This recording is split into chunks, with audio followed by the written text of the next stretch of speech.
Assalamualaikum warahmatullahi wabarakatuh. Selamat pagi dan salam sejahtera bagi kita semua. Dewan juri yang terhormat, perkenalkan nama saya Anissa Nabila sebagai pembicara pertama dari tim afirmasi. Tugas saya di sini yaitu menyampaikan mosi, kemudian saya akan memilih kata kunci, lalu saya akan mendefinisikannya. Yang ketiga, saya akan memilih sudut pandang, dan yang terakhir saya akan memaparkan argumentasi dari mosi kita kali ini. Mosi yang kita perdebatkan hari ini ialah Dewan ini sepakat bahwa pada pemilu tahun 2024 jangan sampai ada isu politik identitas yang muncul. Dewan juri yang terhormat, saya telah memilih 3 kata kunci. Yang pertama, pemilu. Pemilu adalah pemilihan yang dilakukan secara serentak oleh seluruh rakyat. Dan yang kedua, isu adalah masalah yang dikedepankan untuk ditanggapi. Dan yang ketiga adalah politik identitas adalah sebuah alat politik suatu kelompok seperti etnis, suku, budaya, agama, ras, atau yang lainnya untuk tujuan tertentu. Misalnya sebagai bentuk perlawanan atau sebagai alat untuk menunjukkan jati diri suatu kelompok tersebut. Saya telah memilih 2 sudut pandang, yaitu sosial dan politik. Baik, Dewan juri yang terhormat, saya akan memulai untuk memaparkan argumentasi saya mengenai mosi kita kali ini. Politik identitas lahir dari sebuah kelompok sosial yang merasa diintimidasi dan diskriminasi oleh dominasi negara dan pemerintah dalam menyelenggarakan sistem pemerintahan. Hal inilah yang kemudian menjadi dasar lahirnya politik identitas dalam persoalan lahirnya politik identitas dalam persoalan kenegaraan. Dari sini dapat disimpulkan bahwa sebenarnya politik identitas adalah sebuah cara berpolitik yang didasarkan pada kesamaan identitas di Indonesia sendiri. Nah, politik identitas kerap dikerucutkan menjadi 2, yaitu nasionalis dan agamis.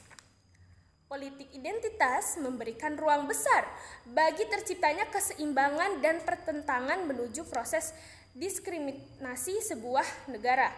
Apabila tidak dikelola dengan baik, akan menyebabkan hancurnya stabilitas negara.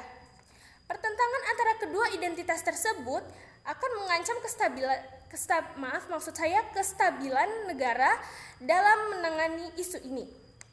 Bukan hanya kepentingan politik yang dipertaruhkan, melainkan juga kepentingan masyarakat yang luas. Sebab politik identitas sebagai politik perbedaan merupakan tantangan tersendiri bagi tercapainya sistem demokratis yang mapan. Sebagai contoh, masa penjajahan dulu kita mampu bersatu sebab kita memiliki satu identitas, yaitu sebagai bangsa Indonesia. Kita mampu melawan penjajah hingga akhirnya Indonesia dapat merdeka. Nah, jika salah mengelola, maka politik identitas akan membuat masyarakat terpecah belah, seperti saat Pilkada DKI yang mana sampai saat ini masyarakat masih merasa terkotak-kotakan atau terbatas, tidak hanya dalam kehidupan berpolitiknya, namun juga sosial dan budayanya. Hal ini jika dibiarkan terus-menerus akan mengoyak stabilitas negara.